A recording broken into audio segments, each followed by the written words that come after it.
The views expressed in the following podcast are not necessarily the views of the United States Air Force or the Air Force Reserve, but rather the perspectives of the individual speakers. No endorsement of any particular person, business, or interest is ever intended.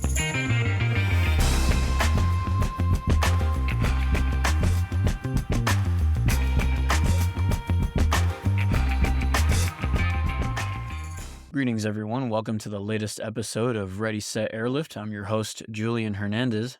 In recognition of Mental Health Awareness Month, we're going to discuss resiliency today. The term has become increasingly common in and out of the military, but it isn't always clear exactly what it means. In this episode, I sit down with an Alamo Wings subject matter expert to break down what resiliency entails and some easily available resources to help you become more resilient. As usual, stay with us after the interview for some relevant information ahead of the May UTA. First Sergeant Delbert Templeton joining us here on Ready, Set, Airlift. He is the First Sergeant for MSG and Wing Staff, but in addition, he is the Wing Resiliency Integrator First Sergeant. First Sergeant Templeton, thank you for joining me this morning. Absolutely. Good to be here. So I want to start off with kind of a quick, easy, basic explanation of First Sergeant responsibilities, and then on top of that, tell us what it means to be a Resiliency Integrator First Sergeant. Okay, so First Sergeant responsibilities at its basic level is to advise the commander on the health, morale, and welfare of the airmen within their squadron or group or wing. And so what the First Sergeant would do is give their advice on those things and how to improve or what's going well. In addition to those responsibilities, just like any other First Sergeant, you're a Resiliency Integrator First Sergeant. So what does that mean exactly? Correct, yeah. So I'm full-time First Sergeant for the wing, and that's kind of the resiliency piece. And it's expected that I do most of the First Sergeant stuff for wing staff and group staff during the UTAs. So what the resiliency piece is, that is working with the host base. They do what's called a community action team. We do the same thing on the reserve side, except we try to be different, so we call it the Community Action Network. And so what that is, it's all the helping agencies for the base. They get together and they discuss the trends. So mental health will discuss what their top 3 trends are, the top 3 things that airmen are going through. ADAPT will do the same thing, military and family readiness, all of the helping agencies on base. We get together and kind of discuss the do's and the don'ts of what's going well and what's not. And then we get after what we can do to improve the lives of the airmen and their families. We do that throughout the year, and then we have what's called a Community Action Board. And that is where we put all of these ideas and we make a plan for the next year or 2 years, and we present that to the wing commander. Active duty, they're doing it to the base commander. And then once we have something that's a plan approved for this future year, the commander approves it, and then we go out as helping agencies, as a community action network, and we implement the improvements that we're trying to make. AFRIC, they also do one of these cans, and so I attend those cans as well. And the reason that I'm attending those cans is so that I can bring the issues that we're having issues improving here at the local level up to the AFRIC level, so that they can collect all of the data from all of the wings and get after it from a higher level. One of the examples that is really big right now is childcare, and that's felt across active duty and reserve. And so they've got several initiatives that they're pushing out to try to get after that. So I want to zoom out for a second because I feel like resiliency is a word that's sort of quietly crept its way into the military lexicon, and I think there's several explanations floating around as to exactly what resiliency means. For example, when I was on active duty with the Army, it was explained to us that resiliency, you wanted to be, in times of crisis or difficult moments in your life, you wanted to be like the tennis ball, not like an egg, right? Meaning if you run into an obstacle, right? If you get thrown against a wall, you want to bounce back like a tennis ball, not crack like an egg. Yeah, so that's one that I haven't heard before now. I typically use a spring as an analogy. In a normal life, we're set at that spring tension, and that's the way we go about business. But sometimes we get stretched. Sometimes these hard times in life are harder than normal times they happen, right? And so we get stretched. The idea of resiliency is that when you are stretched, you have the tools and things to deal with those extra stresses so that when you get past that difficult, whatever that is, you bounce back to your normal tension of the spring, your normal coil size, right? But if you get stretched too far and you don't have the necessary tools to process that, get you through whatever that is, then that spring can be stretched so much that it doesn't necessarily bounce back all the way it's supposed to. So at the risk of asking a potentially painfully obvious question, why does resiliency matter at the end of the day in military communities? For military, the bottom line is readiness, right? When we're not at our 100%, that affects our readiness as a war fighting force. It also affects our families, which then, it's a continuum that has the potential to snowball and get worse. So when things get worse on the family side, things get worse on the military side, and then you could see where that's going. So having the tools and the things implemented in your life to be able to deal with those and put yourself in a position to be proactive on those things will alleviate a lot of those stresses. And so I alluded to it earlier. I think resiliency is kind of something that's slowly made its way into the military lexicon. Like I would say 10, 15 years ago, it possibly wasn't as openly discussed as it is today. Have you noticed that in your time in service, and where do you kind of think that transition is coming from? I do. It's definitely a buzzword now, and it's got such a wide array of definitions that it's really hard to pin down what resiliency is. When I first got this position, I thought about resiliency as something that you go and you get, right? And so what is this resiliency thing? I have since learned that it's something that you build into your life, and it's a never obtaining thing. It's not something that you can reach. It's something that you build. These are skills-based things that you can put in your life, and it increases your resiliency and your mindset of what that resiliency is. I did write some definitions down if you want to hear like some of the different definitions. So the capacity to withstand or to recover quickly from difficulties. That's one definition. Another one I found was the ability of a substance or object to spring back into shape. That's the spring analogy I was speaking of. And then according to the Psychological Association, resilience is the process and outcome of successfully adapting to difficult or challenging life experiences, especially through mental, emotional, and behavioral flexibility and adjustment to external, internal demands. And the Air Force has their own definition. And so, like, you could see how broad of a spectrum the resiliency portion is. I think that it's become a buzzword because it's just something that's so important, and we've kind of ignored it in the far past. It's something that we're learning more and more about on the mental health side, especially, of how important that is. So when I first came in 98, the mental health was taboo. It was felt that and it was pretty accurate, if you went and sought help, chances are you're probably, looking for a discharge of some sort if it was something major and wasn't quickly fixed, right? And so I've got some examples of my past where, that was true. And over the last 20 years, we've definitely come a long way, almost to the opposite side, right? Where everything we got to seek help for. Instead of, we can use some of these resiliency tools to get after a lot of the stuff that we don't necessarily need professional help on, but we just don't have the tools. So that's kind of where we want to go to first, if that makes sense.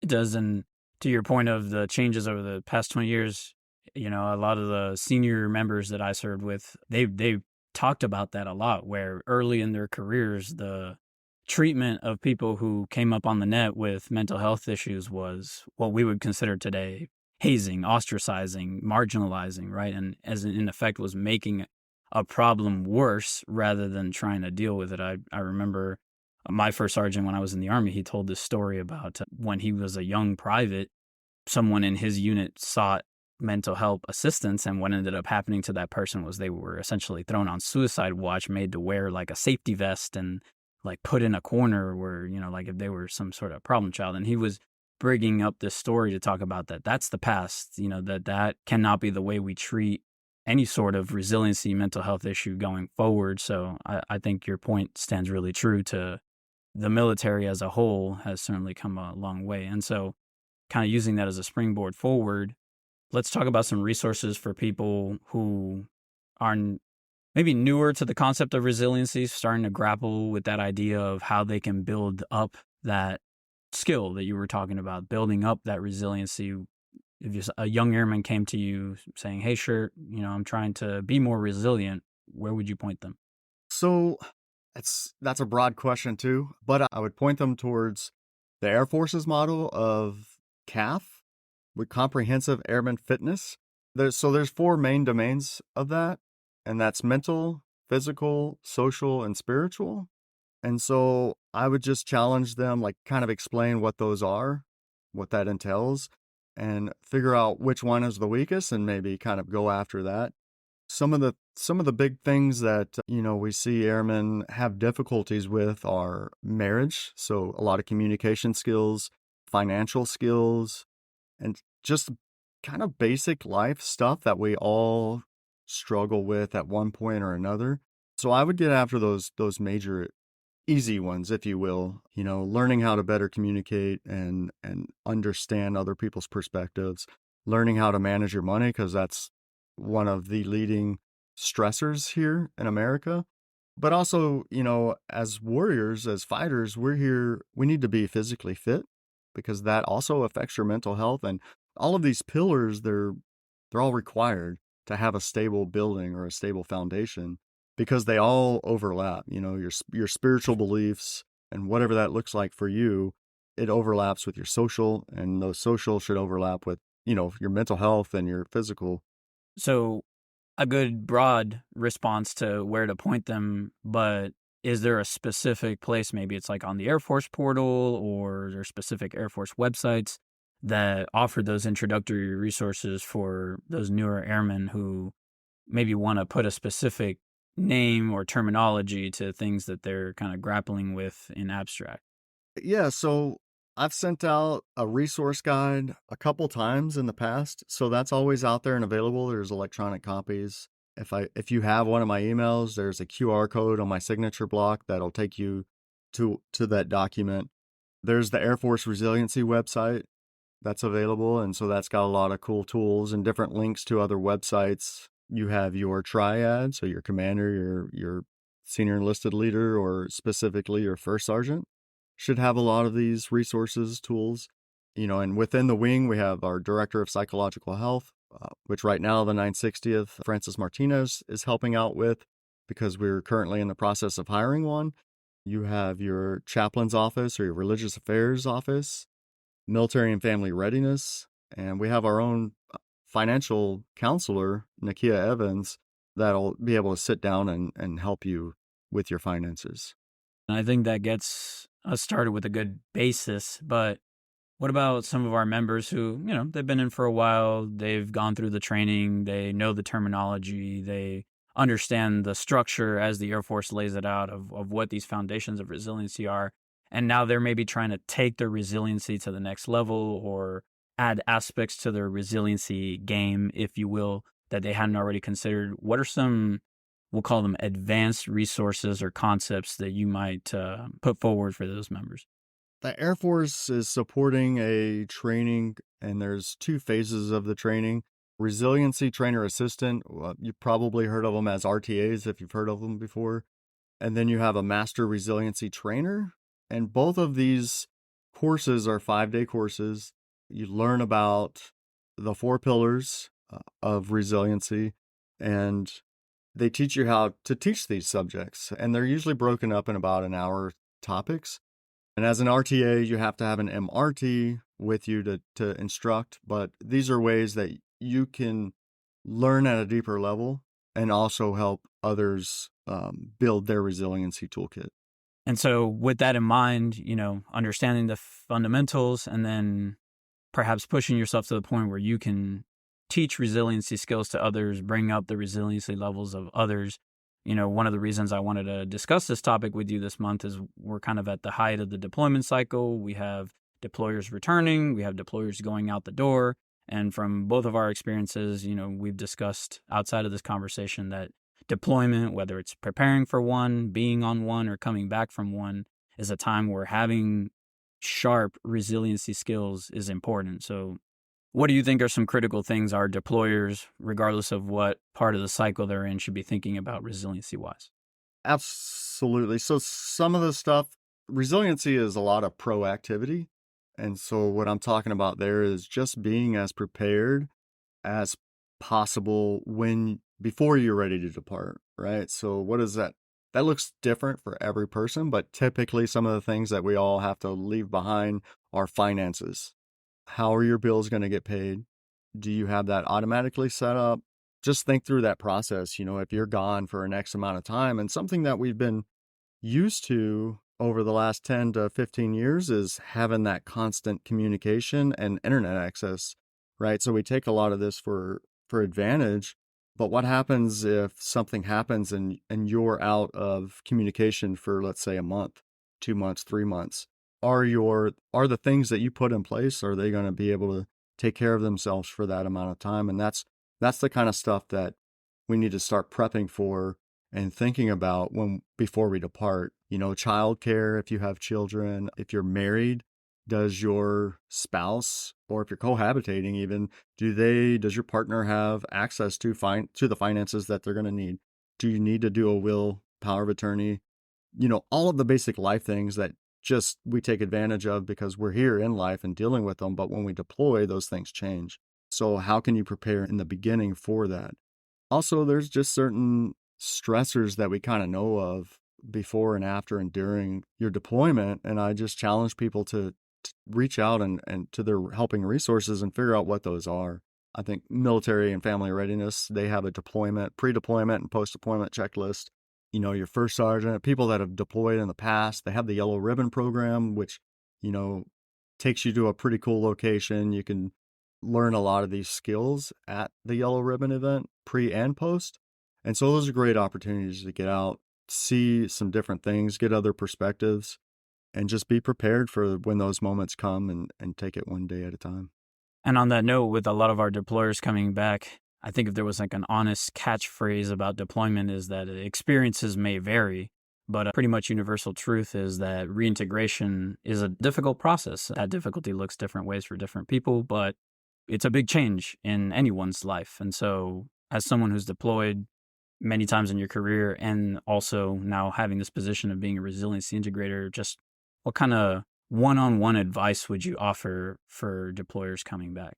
So we had a conversation of this a few days ago, right? Last week, we were kind of talking offline about it. And something that I've experienced, and I know a lot of people have experienced, is that reintegration piece. For me personally, I was married. So, my wife has been holding down the home front, doing everything independently of me, not relying on me whatsoever. And I've been doing the same thing, but on the other end of the spectrum. And so when we both get together, when I come back home, all of a sudden I want things and expect things to be back to where they were when I left. And we just have to have the understanding that they're not the same. And it's going to take some time for us to kind of rebalance those roles, especially if you are cohabitating with your partner. It's just going to take adjustment, right? She's used to dealing with all the kids and all of their issues, and I come in with my way, which is different. And normally is a good thing because we balance each other, but that's a big contention point. So I think just being aware that exists and that it's normal to get home and be, frustrated because they just didn't bounce back. Just being patient with that process and understanding it will help tremendously. And it's interesting because when I came back from my deployment, I was single. And so you could say the complete opposite. It should feel like the complete opposite of what you described. But in a lot of ways, I had the same issue. I came back. People at my unit had moved on to do other things. My friends were in a different place than where I had left them months before. But I did have that same expectation, like you were talking about, that I was just going to show back up from my deployed location. And it's like that whole side of my life had been on pause when in fact it was moving on at its own pace. And I was the one who was kind of playing catch up on the back end. So I guess maybe that's what you could call a universal truth of coming back from deployment. Yeah, that's a good perspective. Absolutely. Beyond that, in the world of resiliency, whether it's for deployers or those who are just carrying on their normal activities as reservists here with the unit, any other points of resiliency that you feel are maybe under discussed or that people just aren't giving it the thought they should be? If you want my personal opinion on resiliency, I think a huge portion of resiliency is a mentality, right? And how can you help adjust your mentality? Life comes with a lot of challenges for every single person. And I think it's just important to know that life is challenging. Life is tough. It gets tougher sometimes, it gets easier. But your perspective on how you are going to get through that and process that, it makes a difference. As you know, we say we're talking about the tools and all of the stuff to put in there, and a lot of that is to help our perspective, right? When we're financially ready, then our perspective is, things are going to be good even if something bad happens. I'm financially stable enough to get through that. I got a savings, or whatever analogy that you want to use there. So I think just having a perspective like, yeah, life's tough. It hurts now. I'm going to get through it though. And that hope can get you through a lot of things. But then also knowing that, you have a family here in the military that is here to take care of you. You have leadership that's here to take care of you. And there's a lot of tools and resources for you to utilize. Yeah, and I think that's a good note, as we're wrapping up here with our personal thoughts on the subject. I think for me, in my experience, the key to it all is that initial decision. Kind of, you mentioned earlier, it's all about that proactivity, right? There could be infinite resources, but if the individual never takes that decision to take advantage of them, then the resources are kind of a moot point.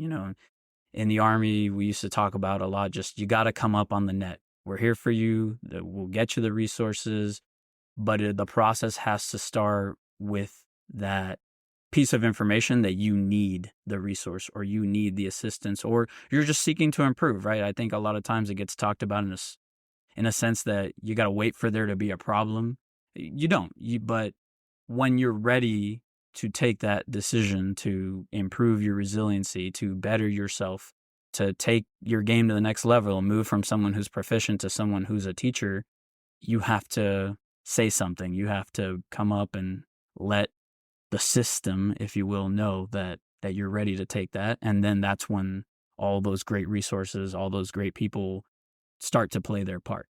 Yeah, absolutely. I mean, we talked about it earlier, right? It's a continuum. You're never done learning. And so it's something that if you want to improve, there are a plethora of resources out there. It's overwhelming how many resources are out there, both on and off base.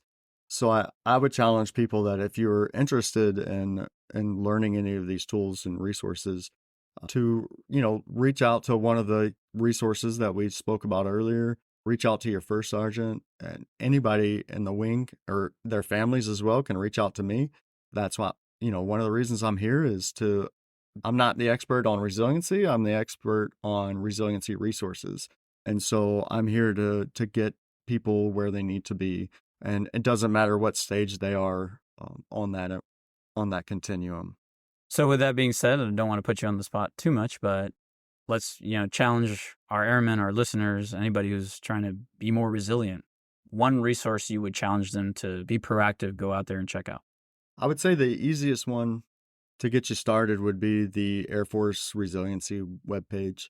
You can get to that through the portal and just either use the search bar for resiliency and it should come up in the quick tabs. Can they just Google it, or do they have to go through a NIP or government computer? No, they can Google it as well. Yeah. Excellent. Well, sure, we could be here for hours, going back and forth on the subject, but I think that's a good starting point, unless you have something you want to add. No, I think that if people have questions, feel free to give me a call, or if you want some clarification on something, I'm always here. All right. So on that note, First Sergeant Delbert Templeton, Resiliency Integrator First Sergeant for the 433rd Airlift Wing. Thank you for your time. Hopefully this conversation helps some of our airmen who are out there trying to better themselves, trying to tackle the day-to-day grind of being an airman and being a reserve citizen airman, right? Having a civilian life and being in the military. Absolutely. It's been a pleasure here talking with everybody, and I hope to see or talk to you soon. If you are more interested in learning about resiliency, our sister unit, the 960th Cyberspace Wing, is hosting a mental health and resiliency fair on Saturday, May 6th. It's happening from noon until 15:30 at the Bob Hope Theater here on JBSA Lackland. Also, a quick note for anyone having government travel or military pay issues, the CSP portal is back up and running for all travel and mil pay transactions. You can find the link to it on this month's edition of the Alamo Flyer, which is emailed out to all Wing members and also available on the Air Force Connect app and on the Wing Microsoft Teams channel. Mark your calendars, the Wings Family Day is happening during the September UTA, which is September 14 and 15. More info to come on the exact time and location. On that note, we are going to wrap up this episode of Ready, Set, Airlift. Make sure to like or follow the podcast on whichever platform you use to listen to us. Also, make sure to check the 433rd Airlift Wing Facebook or Instagram pages or our website for the latest Alamo Wing news anytime. Just type 433rd Airlift Wing into your search engine of choice. I've been your host, Julian Hernandez from the Wing Public Affairs team. Thanks for listening.